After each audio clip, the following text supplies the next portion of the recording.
Hello fighters. तो अभी हमने कर लिया है हिस्टोरिकल बैकग्राउंड के 2-3 पॉइंट्स कवर कर लिए हैं, 3 टॉपिक जो कवर कर लिए हैं। कुछ एमसीक्यूज़ मैंने दिए थे उसमें आपको सॉल्व करने के लिए, तो अभी इन एमसीक्यूज़ का हम सोल्यूशन देखते हैं विद एक्सप्लेनेशन। तो पहला क्वेश्चन है, what is the importance of the regulating act of 1773 in the Indian colonial administrative setup. Regulating act of 1773 की इंडियन कॉलोनियल एडमिनिस्ट्रेटिव सेटअप में क्या इंपॉर्टेंस है ये देखना है। ठीक है जी। तो पहला ऑप्शन है, it was the first step taken by British government to control and regulate the affairs of East India company.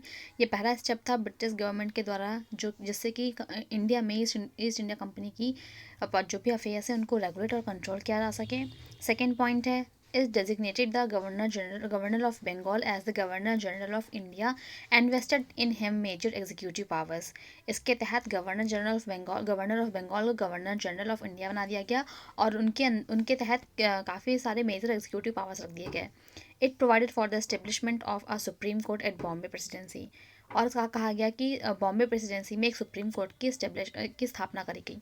तो तीनों ऑप्शन को देखते हुए हम बात करते हैं पहले ऑप्शन की। जैसा मैंने को बताया था, रेगुलेटिंग एक्ट मतलब रेगुलेट किया जा रहा है किसी चीज़ को, इसके नाम से समझ में आ रहा है। तो जो पहला ऑप्शन है कि ये पहला स्टेप लिया गया था ब्रिटिश गवर्नमेंट के द्वारा जिससे कि हम इंडिया में ईस्ट इंडिया कंपनी के जो भी अफेयर्स हैं उनको रेगुलेट और कंट्रोल कर सकें। तो ये ऑप्शन बिल्कुल सही है। अब ये ऑप्शन सही है तो मतलब हमारा option number A, B and D सही हो सकता है। सी तो पूरी तरह से गलत हो चुका है। अब अगर हम ए बी डी को देखें तो अभी हमें सेकंड और थर्ड पूरा पूरा पढ़ना ही पड़ेगा। चलिए सेकंड देखते हैं। It designated the governor of Bengal as the governor general of India.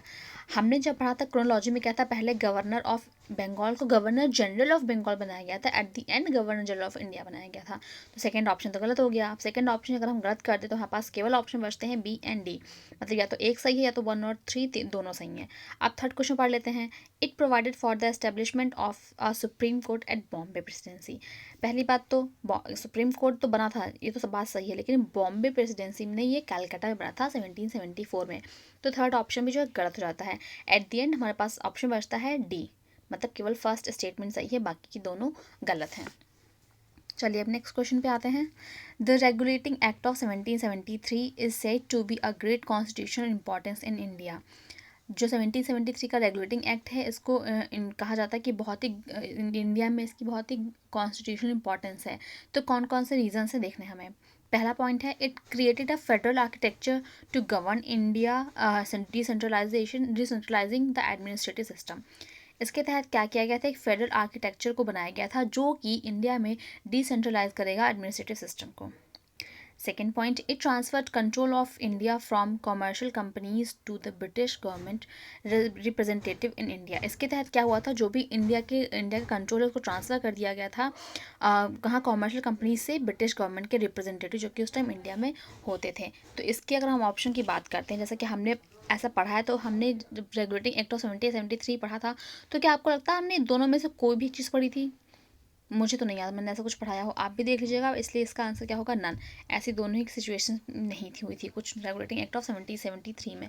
साफ साफ कह रहे हैं इसमें सिर्फ रेगुलेट किया गया था, कुछ भी ऐसा नया नहीं करा गया था। अब आते हैं नेक्स्ट क्वेश्चन पे। Under which of the following acts a new supreme court and a court of appeal the Sadar Nizamat Adalat was set up at Calcutta. Calcutta में कौन से एक्ट के तहत सुप्रीम कोर्ट और एक कोर्ट ऑफ अपील जिसका नाम था सरदार निजामत अदालत बनाया गया था। जैसे कि हमने पढ़ा है 1774 में सुप्रीम कोर्ट बनाया गया था कैलकाटा में। तो उसके 1774 के पहले एक्ट कौन सा था, रेगुलेटिंग एक्ट ऑफ 1773 में। अब बात कर लेते हैं, ये हुआ क्या था, फ्रॉम 1772 एक नया सिस्टम स्टार्ट किया गया था जस्टिस के लिए, जिसमें होता क्या था, हर एक डिस्ट्रिक्ट को उसके पास 2 कोर्ट दिए जाएंगे, एक होगा क्रिमिनल कोर्ट, एक होगा सिविल कोर्ट। ठीक है जी। हाँ जी, जो क्रिमिनल कोर्ट होगा उसका कहा गया था फौजदारी अदालत, और जो सिविल कोर्ट था उसको कहा गया था दीवानी अदालत। जो मौलवीज और हिंदू पंडित पंडित थे वो एक तरह से जस्टिस का काम करते थे, और वो बताते हैं कि हमारे जो भी यूरोपियन डिस्ट्रिक्ट कलेक्टर्स हैं उनके पास ऐसे कौन कौन से लॉज होने चाहिए जिनसे कि वो सिविल कोर्ट की प्रोसीडिंग को आगे बढ़ा सकें। और जो क्रिमिनल कोर्ट होता था वो अभी तक भी काजी और मुफ्तीज़ के अंडर आया करता था, लेकिन इसको सुपरवाइज करते थे वहाँ के कलेक्टर्स, मतलब उस डिस्ट्रिक्ट के कलेक्टर। अब एक मेजर प्रॉब्लम क्या आती थी, वो थी ब्राह्मण पंडित की, जो जो जिनकी एक अलग ही सोच हुआ करती थी। वहाँ के लोकल जो लॉज थे, जिनके डिफरेंट स्कूल्स हुआ करते थे वहाँ के, जिनको हम धर्मशास्त्रा भी कहते हैं, उनके हिसाब से कुछ अलग लॉज होने चाहिए। और इन सब चीज़ों को मिला के यूनिफॉर्मिटी लाने के लिए 1775 में 11 पंडित्स को बिठाया गया और उनसे पूछा गया कि आप एक ऐसी चीज़ कंपाइल करिए जिनसे क्या हो, हम सब चीज़ों को हिंदू लॉ में मिला के बना सकें। ठीक है जी, ये सब हुआ था। और फाइनली 1778 में कोड ऑफ मुस्लिम लॉ लाया गया था। ठीक है, जिसके तहत हुआ क्या था, जो यूरोपियन जजेस थे उनको भी इनके कंपाइलेशन से फ़ायदा मिल रहा था। और फाइनली 1773 के रेगुलेटिंग एक्ट के तहत एक सुप्रीम कोर्ट भी इस्टेब्लिश कर दिया गया था, और जो कि एक सरदार निजामत अदालत था कलकत्ता में इस्टेब्लिश किया गया था। ये पूरी कहानी थी, जो कि एम लक्ष्मीकांत में ऐसा कुछ भी नहीं गिवन है, तो इसलिए मुझे लगा आपको बता देना चाहिए, इसलिए मैंने आपको बता दिया। अभी आते हैं आगे हैं हम अमेंडिंग एक्ट ऑफ 1781। जैसे मैंने बताया कि जब रेगुलेटिंग एक्ट ऑफ 1773 बना था तो उसमें कुछ खामियां रह गई थी। उन खामियों को पूरा करने के लिए, फिर उनमें कुछ बदलाव लाने के लिए अमेंडिंग एक्ट ऑफ 1781 लाया गया था। इसको हम एक्ट ऑफ सेटलमेंट भी कहते हैं। तो जानते हैं इसके बारे में थोड़ा सा।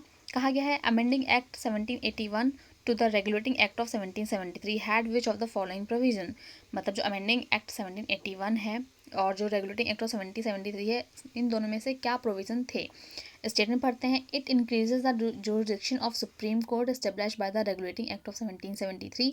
इसके तहत हुआ क्या था, जो सुप्रीम कोर्ट की जुरिस्डिक्शन थी जो 1773 के रेगुलेटिंग एक्ट में बनाई गई थी, उसको और बढ़ा दिया गया।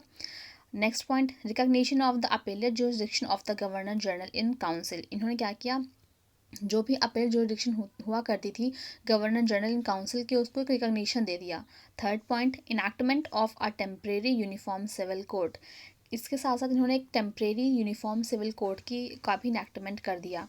इन सबको पढ़ते हैं, और अगर आपको ऑप्शन पता है तो आपने बताया होगा, डेफिनेटली बताया होगा, बट यहाँ पे मैं बताती हूँ, इसका ऑप्शन केवल 2 होगा। मतलब इन्होंने जो गवर्नर जनरल इन काउंसिल की जो अपेलेट जुरिडिक्शन थी उसको रिकॉग्निशन प्रोवाइड कर दिया। ठीक है जी, अब देखिए स्टेटमेंट 1 और 3 गलत क्यों, इसके बारे में हम बात करते हैं। जो स्टेटमेंट 1 दिया है ना, दरअसल बिल्कुल ही उल्टा गिवन है। क्यों हुआ था, उल्टा क्यों है, मतलब इसने इंक्रीज़ करने के बजाय और चीज़ों को घटा दिया था। ठीक है जी, इन्होंने कहा कि जो भी कंपनी के जो सर्वेंट हैं उनके लिए जो एक्शंस लिए जाएंगे, जो भी उनकी ऑफिशियल कैपेसिटी होगी, वो जो उनके चीज़ों से एग्जम्प्ट करेंगे उनकी सुप्रीम कोर्ट के जुरिडिक्शन से। मतलब कंपनी के जो ऑफिशियल वर्कर के उनमें ऐसा कुछ भी नहीं आएगा। और जो थर्ड पॉइंट है, इसमें कहा गया कि ऐसा कुछ भी नहीं था, बल्कि ये कहा गया जो भी मोहम्मदन केसेस होंगे उनको मोहम्मदन लॉज के थ्रू सॉल्व किया जाएगा, और जो भी हिंदू केसेस होंगे वो हिंदू लॉज के थ्रू सॉल्व किए जाएंगे। तो ये चीज़ पूरी थी, तो मतलब स्टेटमेंट 1 एंड 3 पूरी तरह से गलत है। नेक्स्ट क्वेश्चन की बात करते हैं हम, पेट्स इंडिया एक्ट ऑफ 1784। तो क्वेश्चन है, which of these enactments by the British Parliament provided the British government ultimate control over the company's affairs and its administration in India। मतलब इनमें से ऐसे कौन से एक्ट हैं जो ब्रिटिश पार्लियामेंट द्वारा प्रोवाइड किए गए थे, जिससे कि जो ब्रिटिश गवर्नमेंट का है उससे इंडिया में जो है वो पूरा कंपनी के अफेयर्स और इसके एडमिनिस्ट्रेशन के कंट्रोल मिल जाए। ठीक है, ऑप्शंस देख लेते हैं। तो ऑप्शंस गिवन है, Indian council act of 1861, charter act of 1835, Pitts India act of 1784, या फिर all of the above are incorrect as they were legislated by the central legislative assembly and not to the British parliament. तो इसका option सही है, वो है पिट्स India act of 1784। हम सबको पता है कि इसी के तहत क्या हुआ था कि कंपनी के अफेयर्स को और एडमिनिस्टर करने को पूरा कंट्रोल मिल गया था। नेक्स्ट क्वेश्चन है एक्ट ऑफ 1833। ठीक है जी, 1813, इसके बारे में लक्ष्मीकांत में नहीं गिवन है, इसलिए इसको हम देख लेते हैं। तो स्टेटमेंट गिवन है the charter act of 1793 gave powers to the governor general to override his council. जो चार्टर एक्ट है 1793 का, वो गवर्नर जनरल को पावर देता है कि वो अपनी काउंसिल को ओवरराइड कर सके। Second statement the charter act of 1813 allowed the British subjects access to Indian shore with their ships.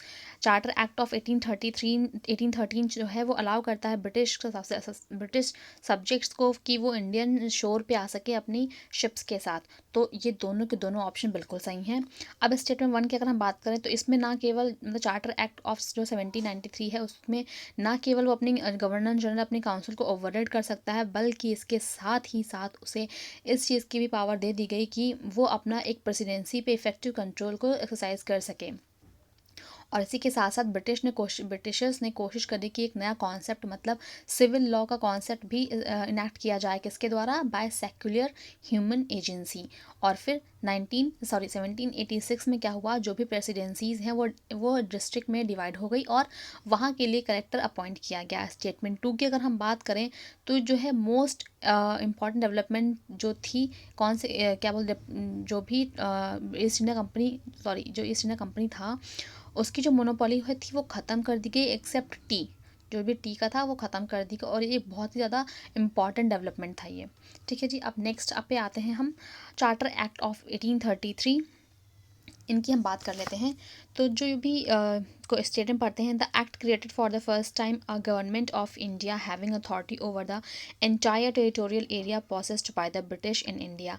जो ये एक्ट है क्रिएट किया गया था पहली बार, जिससे कि होता क्या है, जो गवर्नमेंट ऑफ इंडिया है उसके पास पूरी ऐसी अथॉरिटी हो गई कि वो एंटायर टेरिटोरियल एरिया जो भी है, जो भी प्रोसेस किया गया था ब्रिटिश के द्वारा, उस पर एक हक जमा सके। Next, it ended the monopoly of East India Company as a commercial body. इसने ईस्ट इंडिया कंपनी की एज अ कॉमर्शियल बॉडी जो थी उसकी मोनोपोली ख़त्म कर दी गई। It separated for the first time the legislative and executive function of the governor general councils. मतलब कि इसने पहली बार क्या किया था, जो लेजिस्लेटिव और एग्जीक्यूटिव फंक्शंस थे गवर्नर जनरल की काउंसिल के, उनको अलग अलग कर दिया था। तो इसका ऑप्शन होगा केवल, देखिए जो सेकंड है इसमें भी थोड़े पहले हम डिस्कस किया कि मोनोपोली तो ख़त्म कर दी थी, लेकिन किस में, एक्सेप्ट टी में। तो स्टेटमेंट जो हमारा स्टेटमेंट 2 जो है वो तो हमारा सही है, स्टेटमेंट 1 भी है, 1 जो है वो भी हमारा सही है, लेकिन जो स्टेटमेंट 3 है ये ऐसा पहली बार नहीं हुआ था कि गवर्नर जनरल की काउंसिल के फंक्शंस को अलग अलग किया गया था, इसके पहले भी हम इसको पढ़ चुके हैं। तो थर्ड ऑप्शन अगर हम गलत कर दें तो हमारे सारे मतलब बी, सी और डी तो वैसे ही कट जाते हैं, तो ऑप्शन ए जो है वो बिल्कुल सही है। सो ये क्वेश्चन है, इस बार कहा गया consider the following statement about the administrative situation in India before the enactment of charter act of 1833। तो मतलब हमें बतानी है, इन स्टेटमेंट्स को पढ़ के बताना, और ऐसी कौन सी सिचुएशन थी जो इंडिया में, क्या सिचुएशन थी चार्टर एक्ट ऑफ 1833 के आने से पहले। तो स्टेटमेंट 1 है, governor general was appointed by court of directors of the East India Company. जो गवर्नर जनरल थे वो कोर्ट ऑफ डायरेक्टर, जो ईस्ट इंडिया कंपनी के कोर्ट ऑफ डायरेक्टर्स थे उनके द्वारा अपॉइंट किए जाते थे।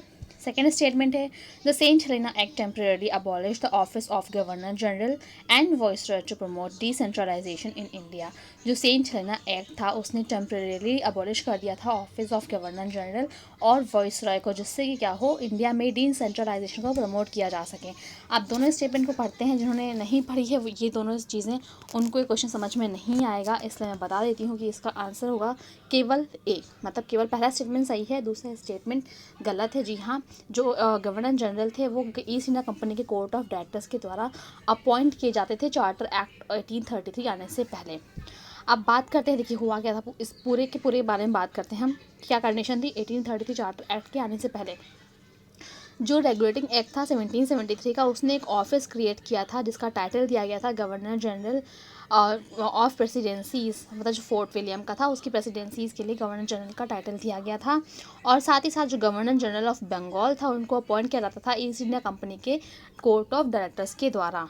ठीक है जी। जो कोर्ट ऑफ डायरेक्टर्स थे वो असाइन करते थे एक काउंसिल ऑफ 4, मतलब इसमें जो काउंसिल थी वो इंडिया में बेस्ड होती थी, जिससे क्या हो, गवर्नर जनरल को असिस्ट किया जा सके और जो भी डिसीजंस होंगे काउंसिल के वो बाइंडिंग होंगे गवर्नर जनरल के, जो 1773 से 1784 तक के थे। अब सेंट हेलेना एक्ट की बात करते हैं, या फिर इसको हम गवर्नमेंट ऑफ इंडिया एक्ट 1833 भी कहते हैं। इसने जो भी ऑफिस था इसको title governor general of India से रीडिजिग्नेट कर दिया। ठीक है, जो इसी तरह क्या होगा, स्टेटमेंट 2 जो है वो गलत हो जाएगा। अब बात करते हैं आफ्टर द इंडियन रेबेलियन, जो फिर 1857 का जो रिवोल्ट था उसके बाद हुआ क्या, जो कंपनी का रूल था वो एक तरह से एकदम ख़त्म होने के कगार पे आके खड़ा हो गया। जो ब्रिटिश इंडिया थी, इसके साथ ही साथ जो प्रिंसली स्टेट्स थे वो डायरेक्टली किसके कंट्रोल में आ गए, क्राउन के। और फाइनली जो गवर्नमेंट ऑफ इंडिया एक्ट 1858 आया तो उसने एक नया ऑफिस क्रिएट किया, secretary of state for India. ठीक, कब 1858 में, जिससे कि क्या हो, कंपनी के सारे अफेयर्स को देखा जा सके, और जो एडवाइस देगी वो न्यू काउंसिल ऑफ इंडिया के द्वारा दी जाएगी। तो ये था पूरा का पूरा। अब नेक्स्ट क्वेश्चन की बात करते हैं, थोड़ा जूम कर लेते हैं इसको हम। ये रहा क्वेश्चन, ठीक है जी। तो क्वेश्चन है हमारे पास, एक मिनट रुकिए, हाँ अब आया। The governor general of India was given exclusive legislative powers for the entire British India by this act. जो भी गवर्नर जनरल ऑफ इंडिया था उसको एक एक्सक्लूसिव लेजिस्लेटिव पावर दी गई थी पूरे के पूरे ब्रिटिश इंडिया के की इस एक्ट के द्वारा। And in effect the act created for the first time a government of India having authority over the entire territorial area possessed by British in India। ठीक है जी। तो किस एक्ट के बारे में बात कर रहे हैं, बात कर रहे हैं गवर्नमेंट ऑफ इंडिया एक्ट 1935। ठीक है जी, इसके बारे में बात कर रहे हैं कि पूरा का पूरा सॉरी, ये बात कर रहे हैं कि ये ऑप्शंस गिवन है government of India act 1935, act of 1919, या फिर एक्ट ऑफ 1909, या फिर फाइनली चार्टर एक्ट ऑफ 1833। तो इसका आंसर है charter act of 1833। Next question के बारे में बात करते हैं हम। नेक्स्ट क्वेश्चन ये रहा हमारे पास, कहा गया governor general of Bengal became the governor general of India by. अब ऐसे कौन से एक्ट के तहत गवर्नर जनरल ऑफ बंगाल को गवर्नर जनरल ऑफ इंडिया बना दिया गया, सबको पता है। इसका आंसर है चार्टर एक्ट ऑफ 1833। इसका नेक्स्ट क्वेश्चन देखते हैं। क्वेश्चन ध्यान से पढ़िएगा, इसमें नॉट हाईलाइटेड है। Which among the following was not a provision of charter act of 1833। इनमें से कौन सा प्रोविजन चार्टर एक्ट ऑफ 1833 का नहीं है।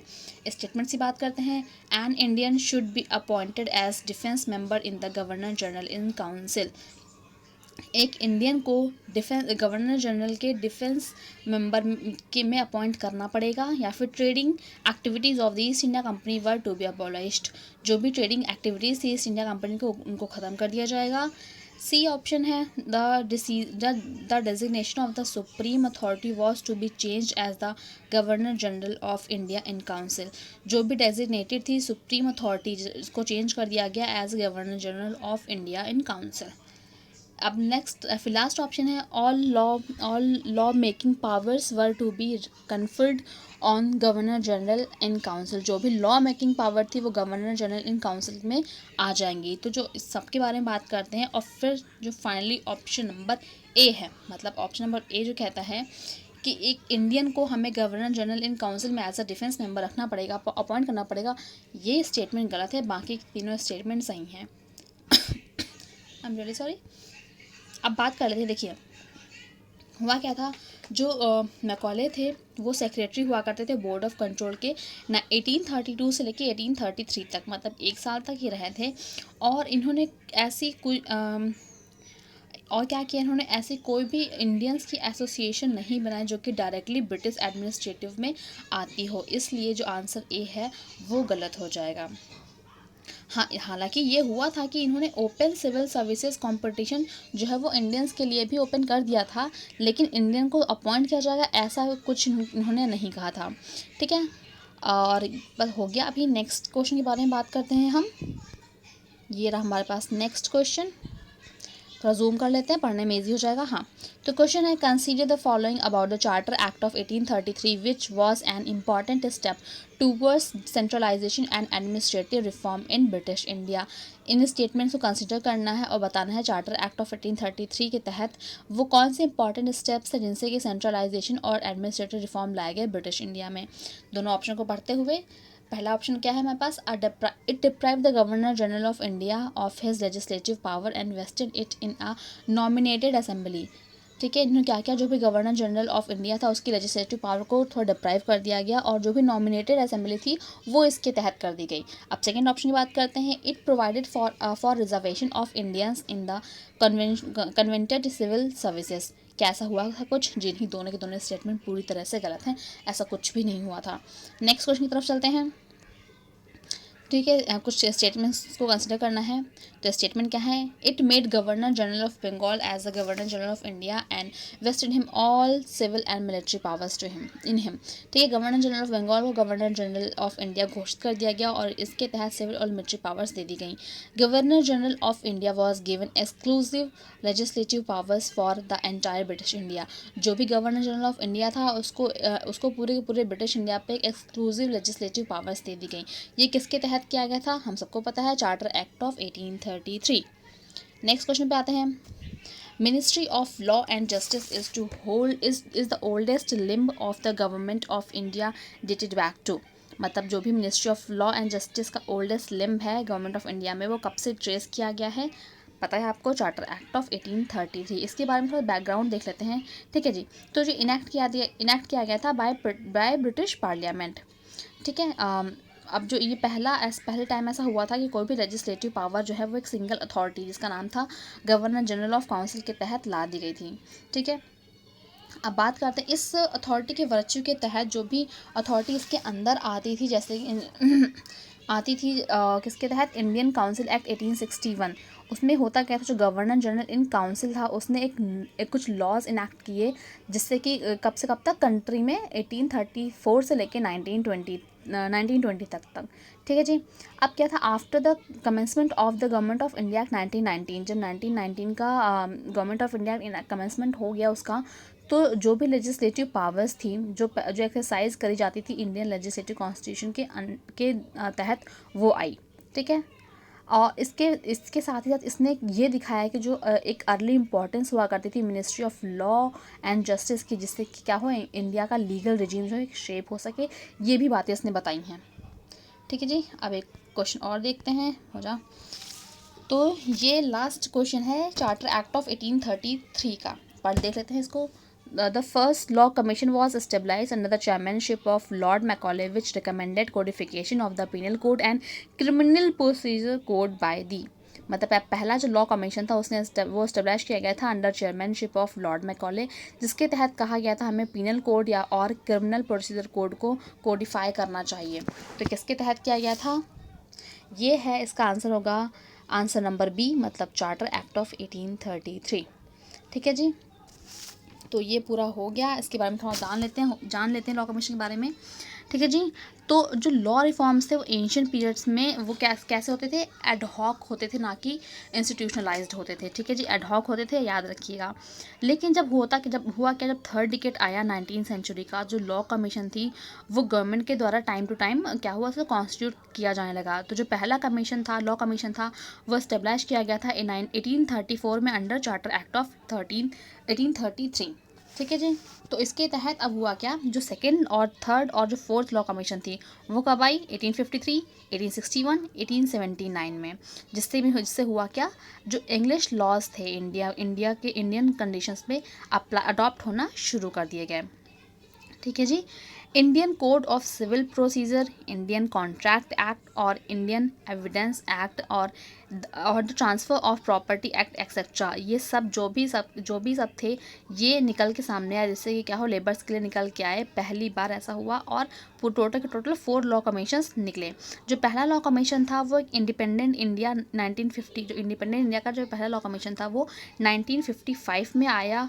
तब के अटॉर्नी जनरल ऑफ इंडिया जो कि MC सेतालवाद थे, उनके चेयरमैन थे। तो ये पूरा ख़त्म हो गया हमारा।